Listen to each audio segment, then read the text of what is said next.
There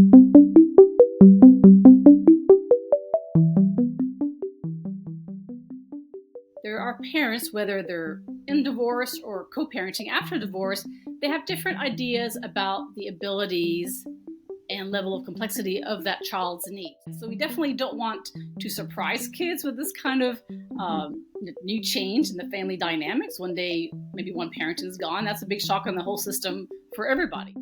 That child with a disability, they're not going to just miraculously be better at age 18 or whatever the age is of emancipation in your state or country.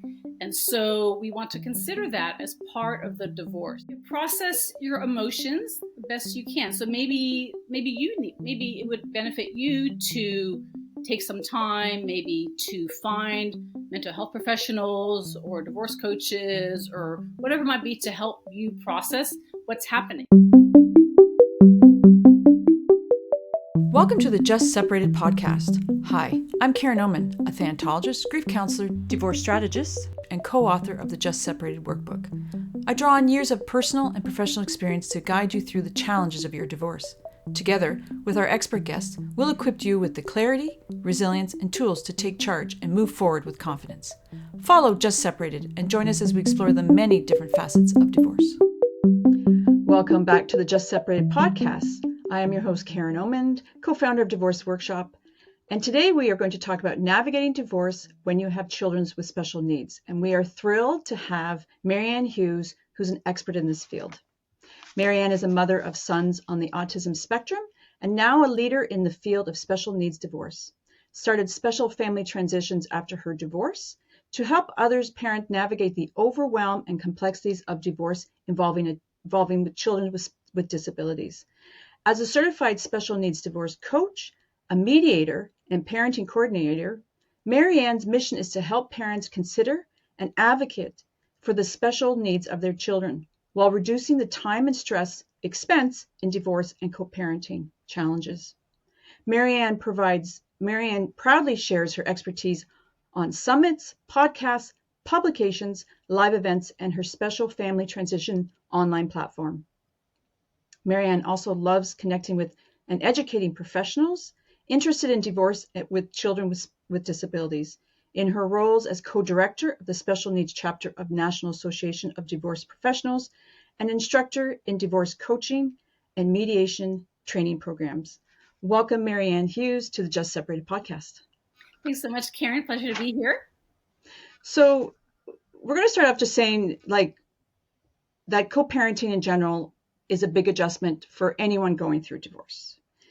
So we're going to talk today, because you're the expert, of the uniqueness and maybe some different challenges that come when you're divorcing and you have children or a child with special needs. So what are some of the unique challenges or considerations of divorcing when you have a child or children with special needs? Yeah, it's a great question. So something I see a lot is that there are parents, whether they're in divorce or co-parenting after divorce, they have different ideas about the abilities and level of complexity of that child's needs. So some may be there all the time and understand the diagnosis and the behaviors that come along with that. And one parent maybe isn't at the same phase of the grief cycle. So maybe they're in denial or haven't quite accepted the diagnosis and what that really means and how to help them. Or maybe they're just hoping things will get better and want to treat their child's quote unquote as a typical neurotypical child. And so that causes some friction when you're going through divorce and co-parenting, because we're trying to do what's best for the child, always from both parents, but sometimes parents come at it from a different perspective, and that causes some conflict in the process. Yeah, you think of different parenting styles. Well, this even makes it more challenging, right? For sure. Yeah. So what other considerations? Like, we all know that we need a really detailed co-parenting plan. Is there any other considerations with that? Is like that is even more important? It is, because we want to consider what the child's needs and abilities are and what their challenges are. So for instance, my children, as you mentioned, have autism. And so that goes along with maybe some resistance to change and flexibility and being very attached to routines and structure. And so we want to create as much of that as we can. as we're developing a parenting plan and parenting schedule, so that maybe we're minimizing the amount of transitions back and forth. So I definitely don't recommend something like where you're alternating several times a week if you can help it. If it makes sense for the child and for you, then of course, everything's negotiable and based on what the child can handle. But sometimes they may do better with one parent for a period of time and knowing what to expect and knowing when they're going to go to the other parent. So we want to have as predictable a schedule as we can and have that maybe visually demonstrated in the home with like a visual schedule and different social stories and different ways to share that information to the child and to the parent, so everyone knows what to expect and when it's happening. Because that's what causes a lot of anxiety, is not knowing when I'm going to be at each home, which day, which night, and so on. So we want to create a schedule that makes sense for that family, but also maybe in the initial stages, maybe you ease into that. So maybe they haven't been away from the particular home or one parent for a long period of time, or overnight, maybe ever for that matter. And so we want to maybe phase it in slowly, maybe start off and maybe visit the new place, maybe for a few hours, and then maybe one night, and maybe then a whole weekend, and then maybe then work towards a week or whatever it might be. So we want to look at easing the child in, doing it in a gentle manner so that they get accustomed and maybe bring some things from home or things that will make them feel comfortable in that new environment. So the one tip there then is to transition slower, right? Yeah, I recommend it if you can. So we definitely don't want to surprise kids with this kind of Mm-hmm. new change in the family dynamics. One day, maybe one parent is gone. That's a big shock on the whole system for everybody. And so we want to, as much as we can, let them know what's going to happen in a kind and gentle manner. Of course, only sharing things at their age level. We don't want to discuss the adult reasons for that, but just Mm-hmm. we want to, of course, have as positive a co-parenting relationship as we can, and have the parents treat each other with respect in front of that child, so that they can feel comfortable going to each home and having that be a positive experience for everybody.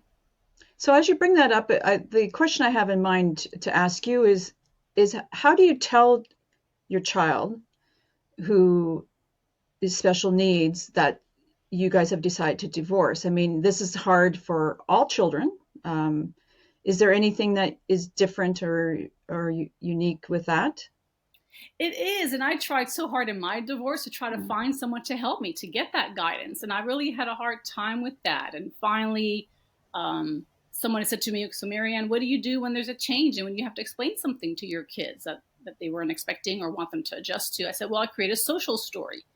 And so what that means is I did it for like when we go on vacations or when there were new things happening, so they would know what to expect. And basically, it's a something that maybe autism professionals are familiar with, or some parents as well, where it's basically a little story at their level. Sometimes people use symbols, sometimes they use words and photos or whatever is appropriate for your child's level, even if they're an adult.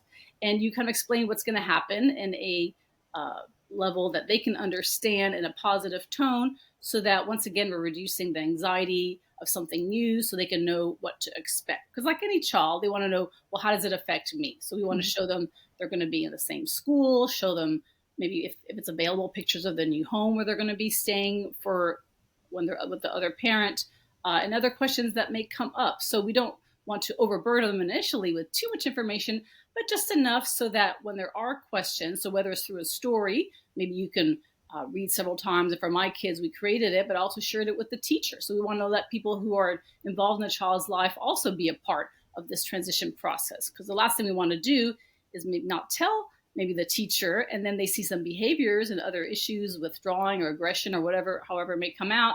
And we don't want them to attribute that for other reasons and not know how to support the child. So hopefully everybody can be on board. They can maybe find some support at the school or community or other therapists, so that everybody can help the child with the transition process.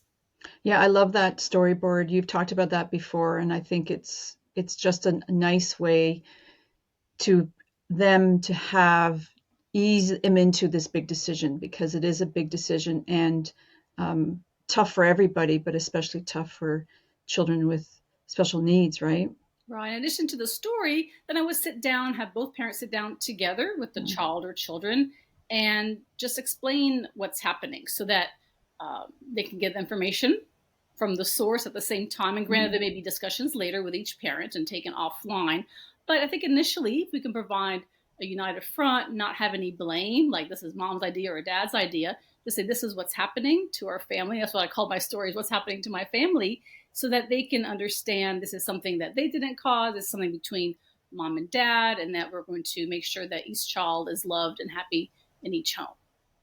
I think that's a great tip for everybody going through divorce, right? Like to sit together with, and not to project blame, not to get angry, as more of a united front, that we're still going to be a family, just going to look different. So I think that's a good tip for everybody that's going through divorce.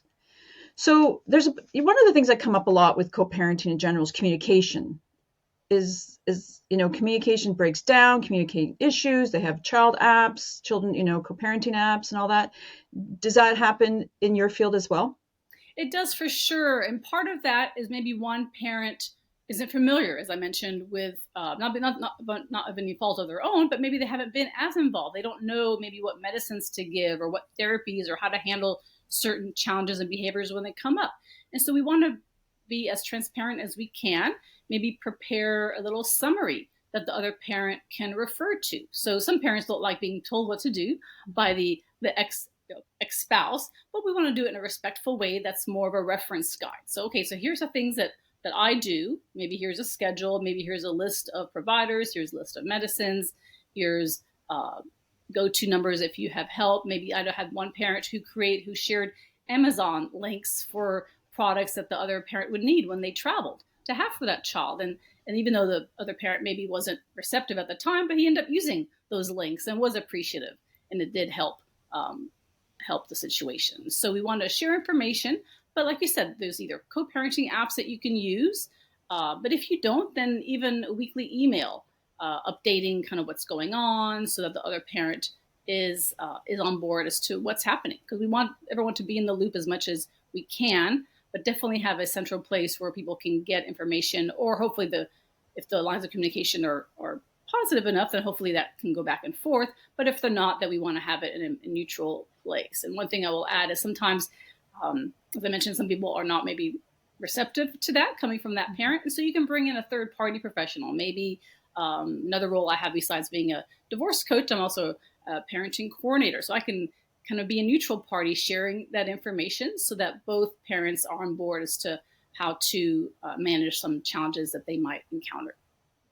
Yeah, I was just thinking about that when you're saying that the other parent doesn't like being told and may have issues and they haven't been the primary. But I'm also thinking of that primary parent that has been doing a lot of the work, and how do they trust, right? So that has to be built on too, right? They have to slowly build trust that the other parent Right. can actually, be the good co-parent that they want them to be. I'm sure that's come up with your clients. That is a big fear and is a big concern. And that's why that slow transition is helpful, because that way, if you know divorce is going to happen, and we don't always know that, but if you do, maybe have the other parent participate more, be more active in those day-to-day activities, so that when they are alone with that child, everybody feels more comfortable. The primary caregiver, the person who wasn't involved, and also the child that feels like they're being taken care of.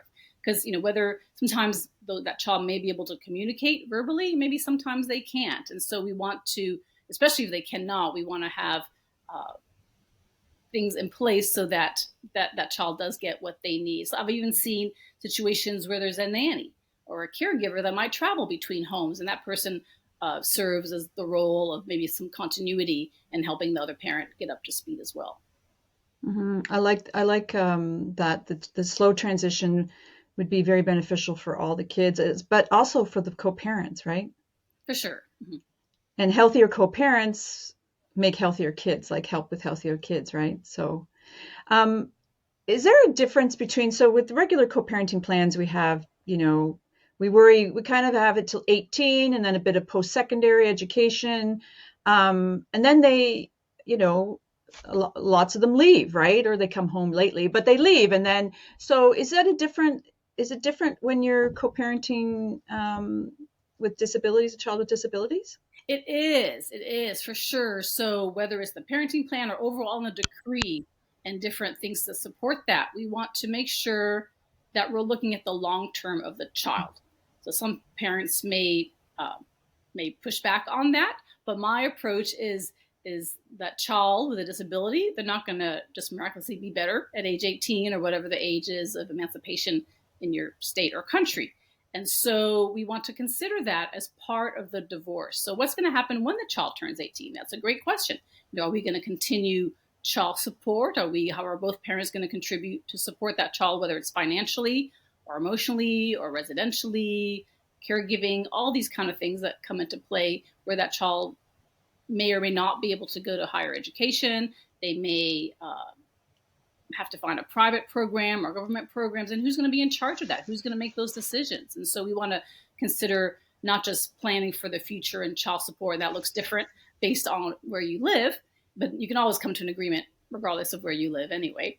But also, how are we going to handle medical decision making, educational decisions, things like that? Some people say, well, I want 50-50 decision making. And if you get along and you're on the same page, maybe that works. But maybe if one parent has been the one making the decisions and planning all the therapies, maybe it makes sense for that parent to have the final ultimate decision making, but still consult with the other parent.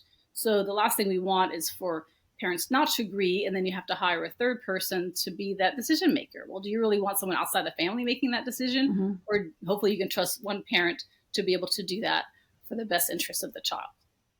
Yes, that's a good point because, a lot of times now there's a lot 50-50 custody. It's called parenting arrangements here in Canada.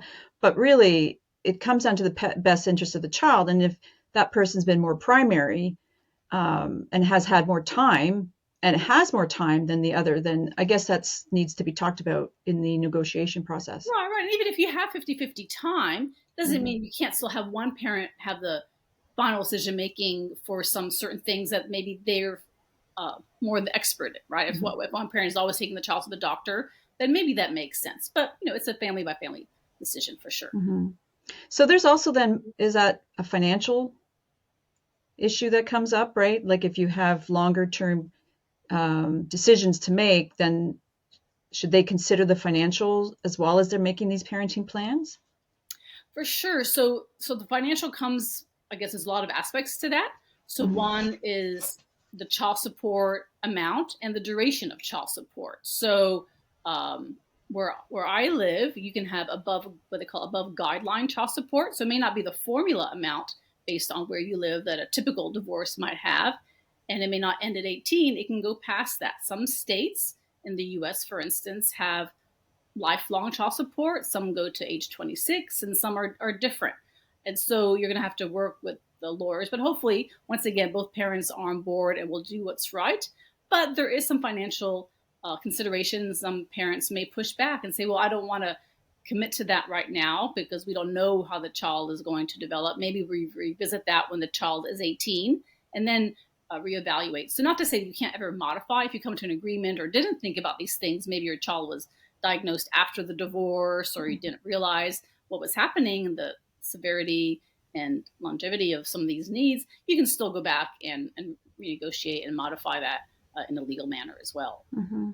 So we've talked a lot about the do's and a few don'ts. Do you have any other advice or tips for those people that are going through divorce with special needs children? I would say don't rush into anything. So that's my biggest don't. And the advice I was given early on in my divorce is don't make any rash decisions, especially when you're overcome with emotion and maybe not thinking clearly. So for instance, as a divorce coach, what I do is help people go from the emotion of divorce to the business side of divorce. We want to look at it as a kind of a business deal. It sounds kind of harsh to look at and think it that way, but in effect, that's what a divorce is. You're dividing up, what you have as a family, the estate, and planning for the future. And so we want to do things in a respectful manner, in a manner that makes sense for everybody, and consider what is a child going to need. So looking at it not just now, but like we've talked about those long-term needs. How much is it going to cost to care that child? How much does it cost now? And what might programs cost in the future? That's something I had to go through personally because my children were becoming adults or just turned adults at the time of my divorce. So I had to look at it as a longer term scope and outlook. So it wasn't just a divorce, but it was also planning for my kids' futures all at one time and my future. So it was a lot. And so that's why I do what I do, because it is a lot to consider and think about. And there's different experts. Now, the other thing too, I would share is you don't have to do this alone. Right? There's people out there to help you. There's divorce certified special needs divorce coaches. There's financial analysts who understand the long-term needs and how to plan for that and how to protect your child and how to do certain things and provide payments. And you want to work with special attorneys as well, family law, as well as maybe estate planning attorneys, that so that when you come to agreements, they're going to not what they call inadvertently disqualify your child for receiving benefits in the future. So we want to maintain as much as we can support they may get from other sources, but also address how the money's coming into that child are best handled and the form they take so that they don't cause conflict with other sources of potential income or programs or services. Mm-hmm. All really important. And I think that's why I love what you do, because we've talked about this before many times. More awareness, the more support you have, the better prepared you are, right, to handle all this.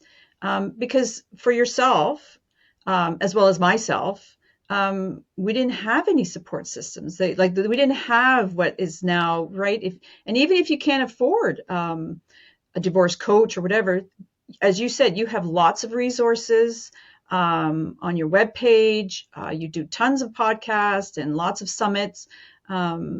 So there are resources out there for everybody if they need the help. For sure. I try to get information out there as much as I can. I have things that are very low price points. I even wrote a chapter in a divorce book that talks about how to approach a special needs divorce, as I call it. So there's all kinds of ways to get support, and I'm happy to send people to those resources. I'm actually also put together with another colleague of mine a divorce with special needs children website that's going to list some resources that people can find to go to. Because I know when I was looking for people to help, it was hard to find those people. Even financial professionals, as I mentioned, who understand that. I had a really hard time finding those. I finally did, but now I'm trying to pull some together and have those available for people to find.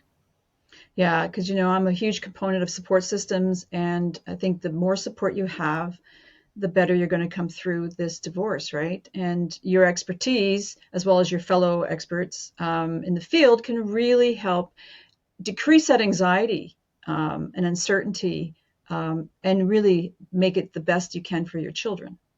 Right. And like you said, one thing that we want to look out for is that we're not neglecting ourselves in the process. So where I know you and I talked about self-care before. So very much take care of yourself so that you can be there and make good decisions for your children and provide a good example and role model to your children as well. Mm-hmm. So before I ask the last question, did we miss anything that you need to that bring up? Did I forget? Did you have anything that you wanted to last say before I ask the last question?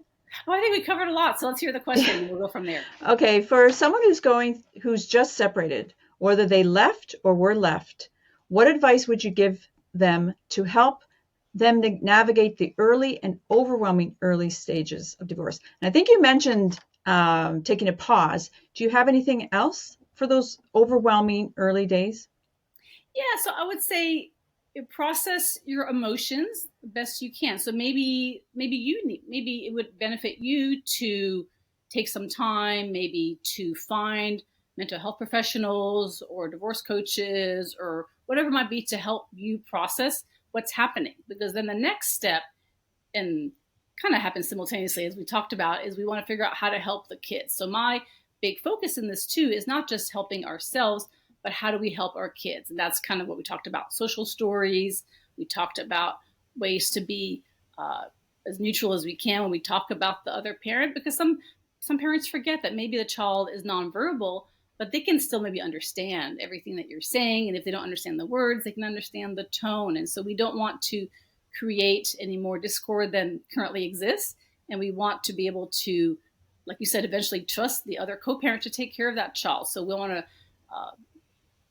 put our feelings aside in a way. That's why we want to process our feelings, but also, if we feel hurt or whatever it is, we want to still look at the bigger picture. The bigger picture is that the child is going to spend time with the other parent. And what can we do to make sure that that experience is going to be as positive as possible by the parent knowing what to do, the other parent, if they haven't been involved, and for the child to be comfortable in that situation. Because the last thing we want is for that child, to just feel torn when they have to go from home to home, and then it causes more problems for everybody. And I've seen cases where years later they still have a lot of conflict because they never address some of the core issues and kind of want to fight about things as opposed to do what's right for the child. Yeah, great advice. Before we wrap it up, tell us where people can get in touch with you and your new collaborated book. You can talk about that a little bit.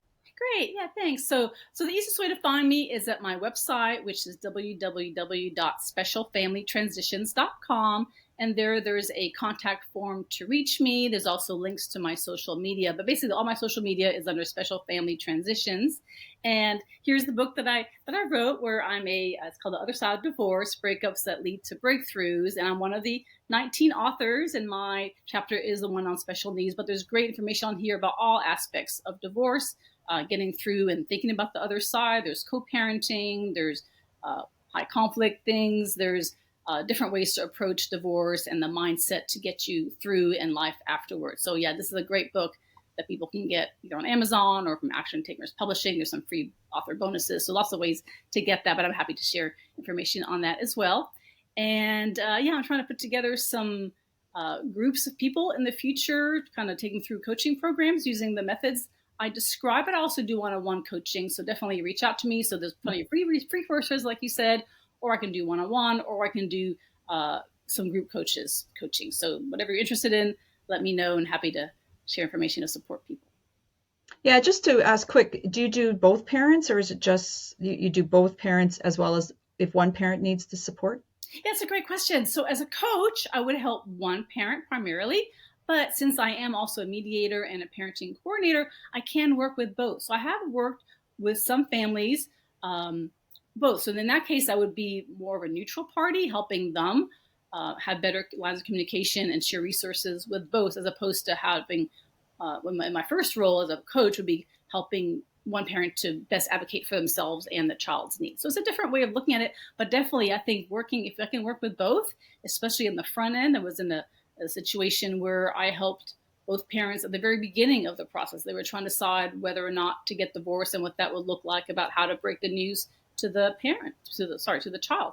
And that was a positive thing. Granted, after that, they end up, each hiring their own lawyer, which is, an important thing to do. But at least initially they were on the same page as to how to share that information. So definitely I could be there at the beginning, before divorce, during divorce, and even after divorce, if there are issues with co-parenting, how to maybe look at things and how to help that run smoother. Yeah, well, we talked about that today, right? Like communication breakdown, you can start off really well. It's still, right, anything can happen. So it was great to have you on, Ann Hughes. As always, a pleasure. And take care, everybody, and thank you. Thank you. Thank you for joining today's discussion with our divorce expert. Check out the show notes for more about our guest. If you're finding value in our podcast, follow us on Spotify, Apple Podcasts, and our YouTube channel at Divorce Workshop. Share your questions, comments, or guest suggestions. We'd love to hear from you. For a comprehensive divorce guide, check out our Just Separated workbook on Amazon worldwide. This workbook covers everything from emotions and co-parenting to finances, legal insights, and recovery, a must-have for anyone navigating separation or divorce.